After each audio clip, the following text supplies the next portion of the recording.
para completar atualizações a respeito das tratativas entre José Roberto Lamacchia e 777 para a compra da SAF do Vasco. Romarinho e Marcelo Groi livres dos contratos lá no Al Ittihad, as últimas no mercado, bastidores, transferências. Fala aí pessoal, sou Jorge Nicola, bem-vindos a mais um vídeo do canal, sempre bom ter vocês por aqui, sem perder tempo, só queria pedir para deixar like, se inscrever no canal e ativar todas as notificações. Bora de notícia importante, vem da Arábia Saudita a informação de que Romarinho e Marcelo Groi estão livres. O atacante e goleiro do Al Ittihad não permanecerão num clube que está em processo de revolução. Marcelo Galhardo havia sido demitido alguns dias atrás e os dois atletas brasileiros, cujos vínculos se encerram agora no fim do mês de junho, vão fazer uma última partida contra o Damac e depois estarão livres para buscar novos clubes. Romarinho, ídolo histórico do Al Ittihad, talvez o maior ídolo da história do clube, alguém com enorme moral com o torcedor, mas Romarinho havia exigido o salário de estrela da Liga Saudita.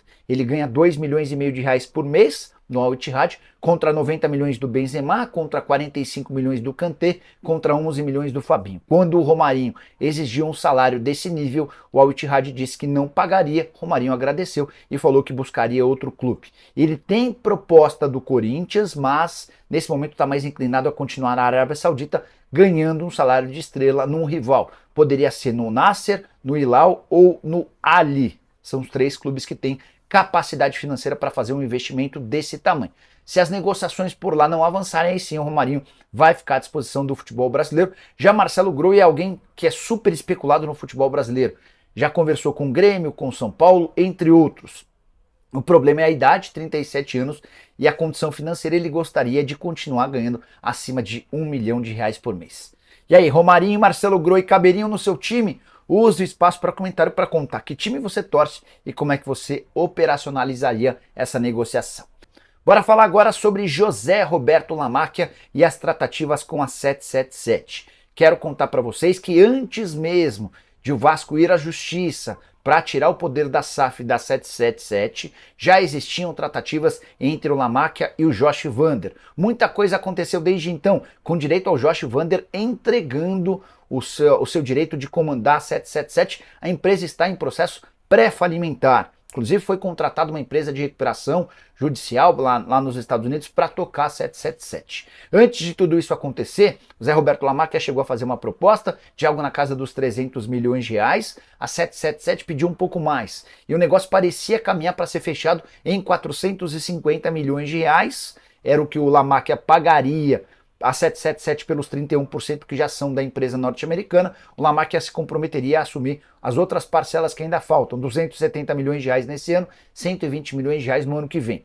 Quando a 777 exigiu um valor um pouco maior, o Lamacchia também descobriu uma série de comportamentos e condutas da 777 à frente do Vasco que o incomodaram. A 777 pegava dinheiro emprestado da SAF e repassava para outras empresas da própria 777. Diante desse cenário, a coisa deu uma esfriada. Nos últimos dias, as negociações foram retomadas e podem ser concretizadas em algo na casa dos 450 milhões de reais. Estou acompanhando de perto e qualquer novidade trago para vocês. A grande preocupação hoje do Vasco é em relação à condição da 777. O quanto essa empresa pode ser um risco para o Lamacchia caso adquira a Vasco SAF. A liminar, inclusive, pode ter um papel importantíssimo para garantir que o Vasco SAF não entre entre as penhoras da 777. Notícias do meu Vasco. O Almeida, hoje eu estava conversando com uma pessoa especialista em justiça, recuperação de empresas, a legislação nos Estados Unidos, enfim. É legal que as pessoas que acompanham o canal e que têm conhecimentos de áreas específicas me procuram e vou ajudando, né?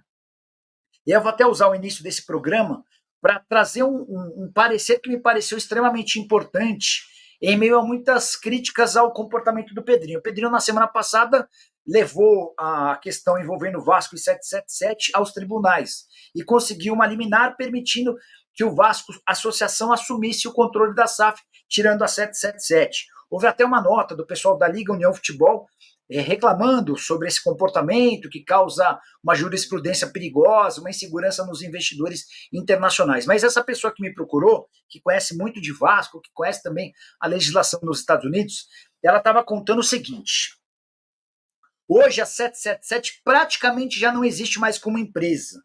Existe uma massa falimentar da 777 que pode ser gerida por uma ordem judicial, que passou a ser gerida, graças a uma ordem judicial, por uma empresa americana especializada em liquidação empresarial. O nome dessa empresa é B. Riley. A B. Riley assumiu a 777 com a obrigação de encontrar solução para a 777. E encontrar solução nesse momento é tentar vender o máximo que for possível antes das penhoras começarem. É importante lembrar que o Josh Vander e os Rascos, eles todos muito preocupados hoje, estão muito mais preocupados em não serem presos do que com a situação do Cruz Maltino, tá? Eles, inclusive, já abdicaram dos seus lugares na cadeira do Conselho de Administração do Vasco, já abdicaram de estar à frente da 777 do Vasco. Só para completar, se o Vasco não entrasse com uma liminar na semana passada, o Vasco SAF seria passível de penhoras judiciais, o que tornaria a venda praticamente impossível. Então, por mais que o Pedrinho tenha sido criticado, as pessoas do grupo dele, até por outros clubes, essa decisão pode ter salvado o Vasco de uma situação ainda mais delicada. E o processo de repasse do Vasco SAF hoje está muito mais simples a partir dessa situação grave da 777. O Zé Roberto Lamacchia, que é o dono da Crefisa, parece ser o investidor mais próximo da aquisição. Ele só nega que tenha ido a Nova York para fazer a compra da empresa junto à 777. Ele garante que foi para lá para passar alguns dias de folga no apartamento que ele tem há 10 anos em Nova York, ao lado de sua esposa, a Leila Pereira. Nicola, cheguei agora e as notícias do Vasco. Juninho, muitos acontecimentos. O principal deles, Felipe Coutinho, segue avançando para se tornar reforço na metade do ano. Ele tem muita intenção de jogar no Vasco. Alguma novidade sobre a venda da SAF do Vasco? Não, Gabriel. Ainda não há nada avançado ou definitivo, mas a tendência é que a 777 precise se livrar do Vasco de forma rápida. A interventora que está assumindo o controle do Vasco, ela precisa encontrar soluções para a 777. E vender o Vasco é uma das alternativas mais emergenciais, tá? Mas a 777 não é aqui, é na Flórida, Nicola. Sim, mas é na Flórida que eles têm tido todos os problemas do mundo. É na Flórida que vai haver as penhoras. E as penhoras se dão das empresas que a 777 tem, entre elas a Vasco SAF.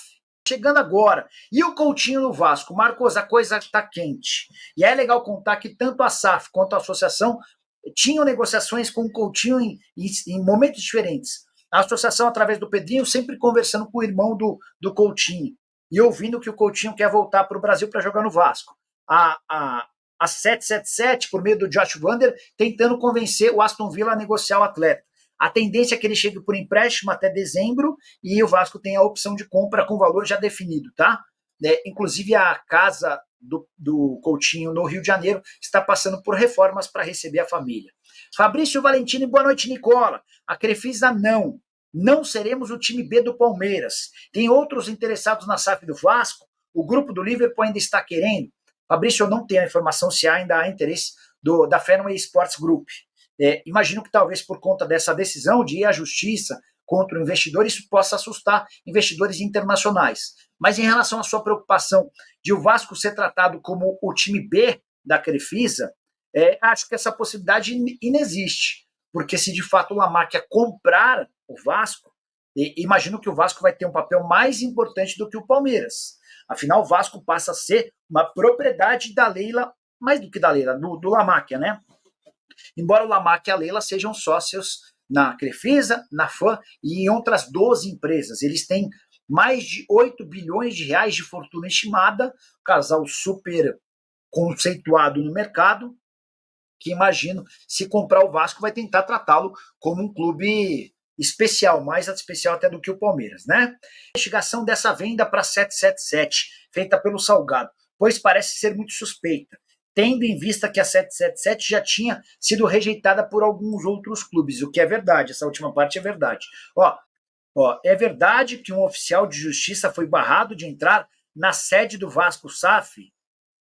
Deixa eu mandar essa mensagem para uma pessoa lá do... Agora sim, Iron, agora, porque não tinha entendido nada, agora sim.